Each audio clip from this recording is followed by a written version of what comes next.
Hindi cinema जगत में यूं तो अपने दमदार अभिनय से कई सितारों ने दर्शकों के दिल पर राज किया, लेकिन एक ऐसा भी सितारा हुआ जिसे सिर्फ दर्शकों ने ही नहीं बल्कि पूरी फिल्म इंडस्ट्री ने भी राजकुमार माना, और वे थे संवाद अदायगी के बेताज बादशाह राजकुमार। पाकिस्तान के बलूचिस्तान प्रांत में 8 अक्टूबर 1926 को जन्मे राजकुमार स्नातक की पढ़ाई पूरी करने के बाद मुंबई के माहिम थाने में सब इंस्पेक्टर के रूप में काम करने लगे। एक दिन रात में गश्त के दौरान एक सिपाही ने राजकुमार से कहा कि हुजूर, आप रंग ढंग से और कदकाठी में किसी हीरो से कम नहीं हैं। फिल्मों में यदि आप हीरो बन जाएं तो लाखों के दिल पर राज कर सकते हैं। और राजकुमार को सिपाही की ये बात जच गई। राजकुमार मुंबई के जिस थाने में कार्यरत थे वहाँ अक्सर फिल्म उद्योग से जुड़े लोगों का आना जाना लगा रहता था। एक बार पुलिस स्टेशन में फिल्म निर्माता बलदेव दुबे कुछ जरूरी काम के लिए आए हुए थे। वह राजकुमार के बातचीत करने के अंदाज से काफी प्रभावित हुए और उन्होंने राजकुमार से अपनी फिल्म शाही बाजार में अभिनेता के रूप में काम करने की पेशकश की।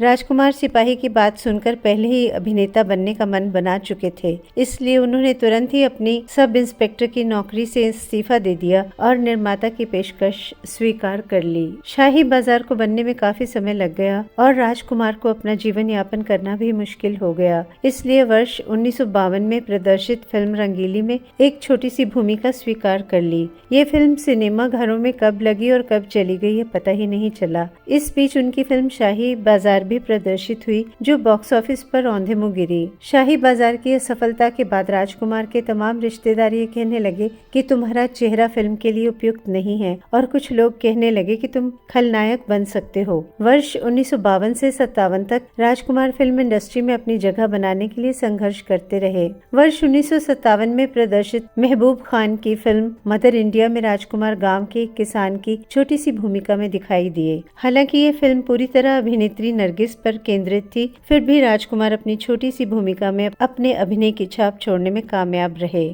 इस फिल्म में उनके दमदार अभिनय के लिए उन्हें अंतर्राष्ट्रीय ख्याति भी मिली और फिल्म की सफलता के बाद बतौर अभिनेता फिल्म इंडस्ट्री में स्थापित हो गए। दुनिया जानती है कि राजेश्वर सिंह जब दोस्ती निभाता है तो अफसाने बन जाते हैं, मगर दुश्मनी करता है तो इतिहास लिखे जाते हैं। वर्ष 1959 में प्रदर्शित फिल्म पैगाम में उनके सामने हिंदी फिल्म जगत के अभिनय सम्राट दिलीप कुमार थे, लेकिन राजकुमार यहाँ भी अपनी सशक्त भूमिका के जरिए दर्शकों की वाहवाही लूटने में सफल रहे। इसके बाद राजकुमार दिल अपना प्रीत पराई, घराना, गोदान, दिल एक मंदिर, दूज का चांद जैसी फिल्मों में मिली कामयाबी के जरिए ऐसी स्थिति में पहुँच गए जहाँ वह फिल्मों में अपनी भूमिका स्वयं चुन सकते थे। वर्ष 1965 में प्रदर्शित फिल्म काजल की जबरदस्त कामयाबी के बाद राजकुमार ने बतौर अभिनेता अपनी अलग पहचान बना ली। 1965 में बी आर चोपड़ा की फिल्म वक्त में अपने लाजवाब अभिनय से वह एक बार फिर से अपनी और दर्शकों का ध्यान आकर्षित करने में सफल रहे।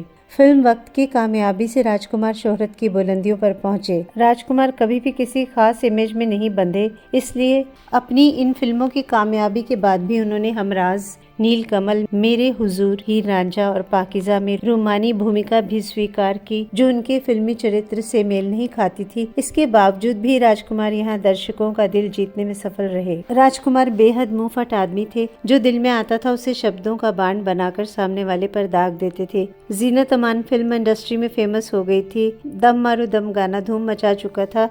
फिल्म निर्माता अपनी फिल्म में जीनत अमान को साइन करने के लिए लाइन लगाए हुए थे। एक पार्टी में जीनत की मुलाकात राजकुमार से हुई। जीनत को लगा तारीफ के 2-4 शब्द राजकुमार जैसे कलाकार से सुनने को मिलेंगे। जीनत को राजकुमार ने देखा और कहा कि तुम इतनी सुंदर हो, फिल्मों में कोशिश क्यों नहीं करती। अब ये बात सुनकर जीनत का क्या हाल हुआ होगा समझा ही जा सकता है।